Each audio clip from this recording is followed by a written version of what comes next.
Hello. Before we jump into the definition of happiness, let's do a little bit of review. According to the message of non-duality, which is Advaita Vedanta, and which has been confirmed by quantum physicists for over 100 years, is that there is only one substance that makes up all of what we know. And from this one substance is something which is not a thing.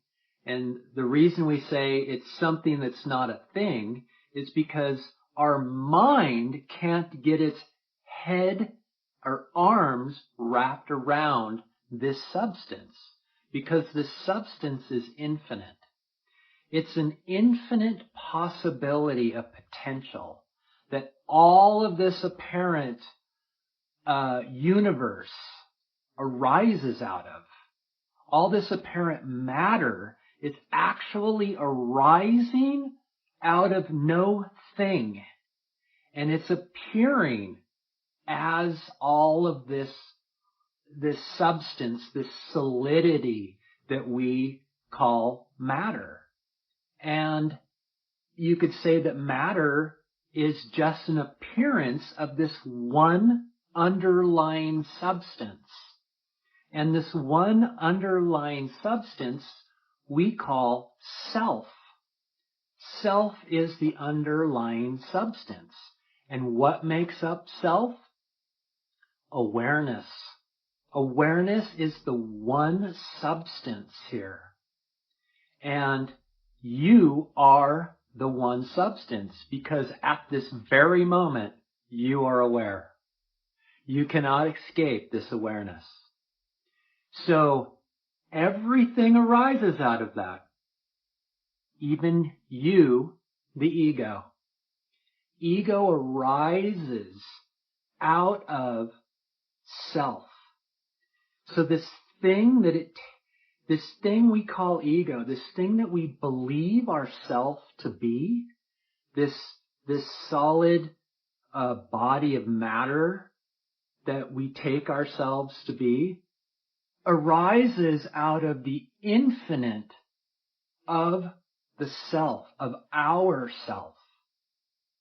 And the infinite is whole and complete as it is.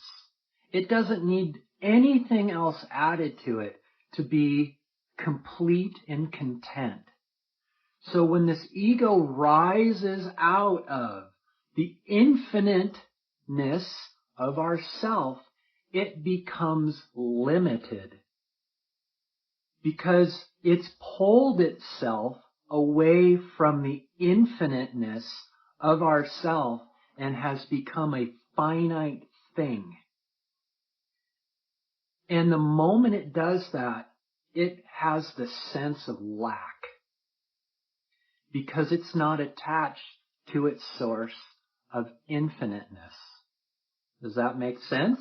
When it pulls itself away from the infinite and thinks that it's this thing, this body that has lack.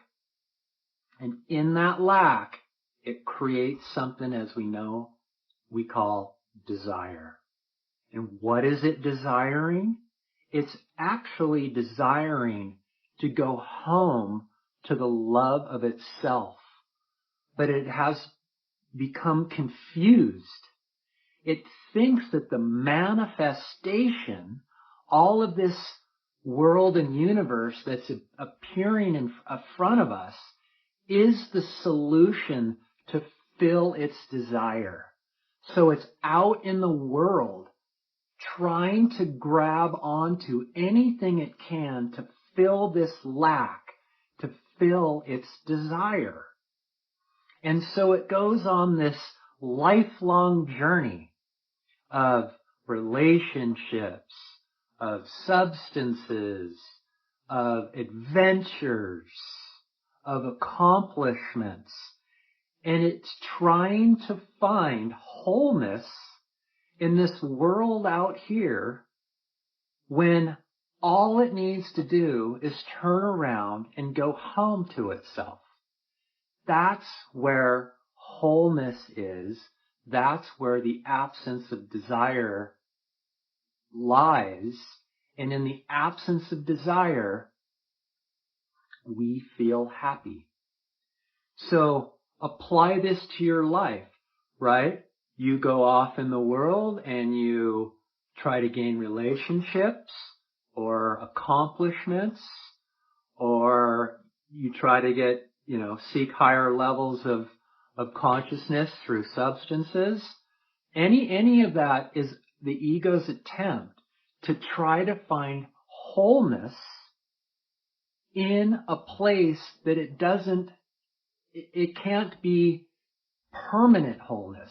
Because as you see, you go from one instance to the next trying to find happiness, from relationship to relationship, or maybe accomplishment to accomplishment, or maybe substance to substance, and it's constantly seeking wholeness to end its desires so that it can be happy.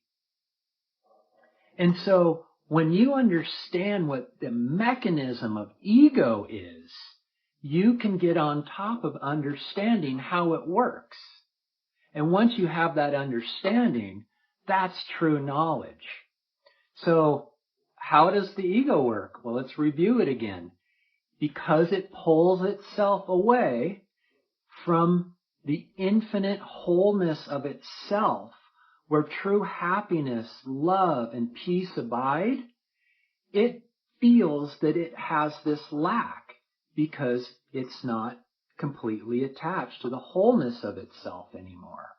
And because it feels this lack, it is out in the world trying to grab onto all of these activities that I just mentioned, trying to find wholeness and completeness so that it can be satisfied and happy. But where does the misunderstanding happen?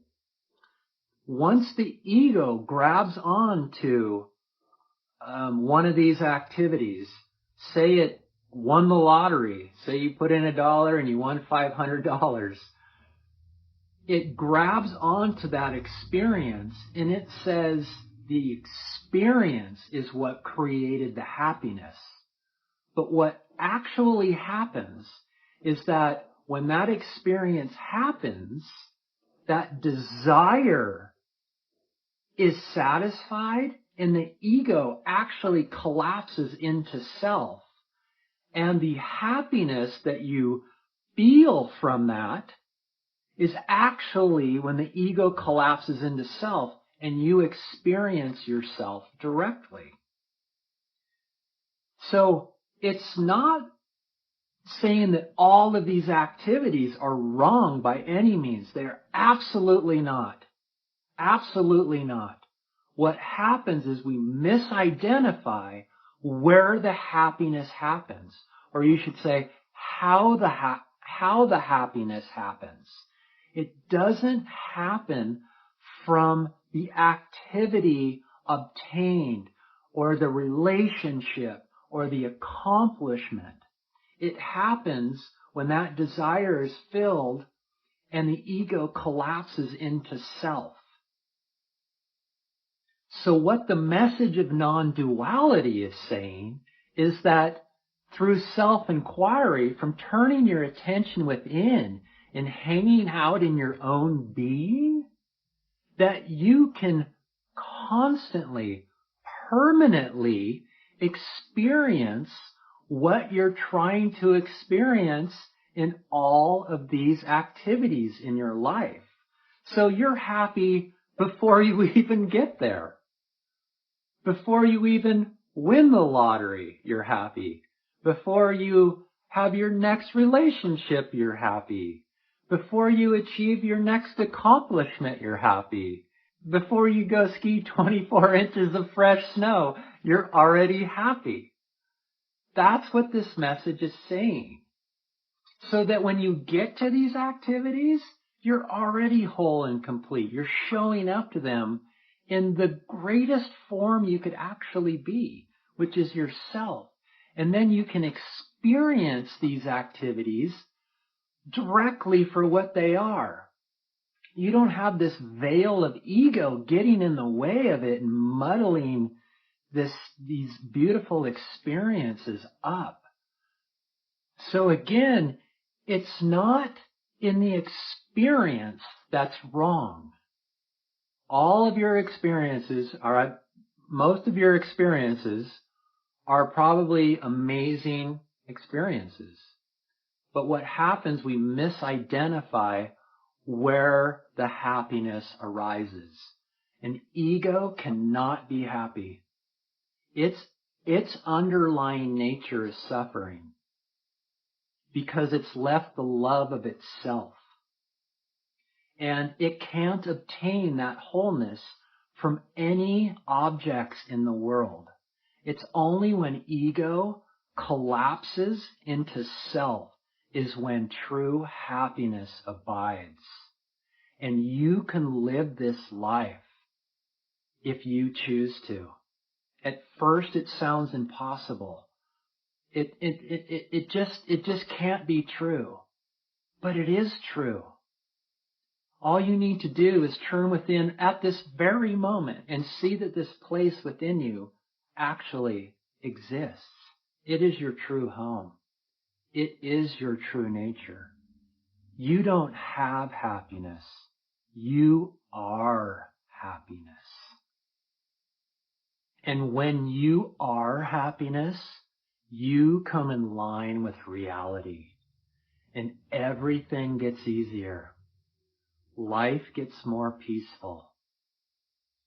It's only this ego that we've misidentified with, that we believe to be reality, is not reality.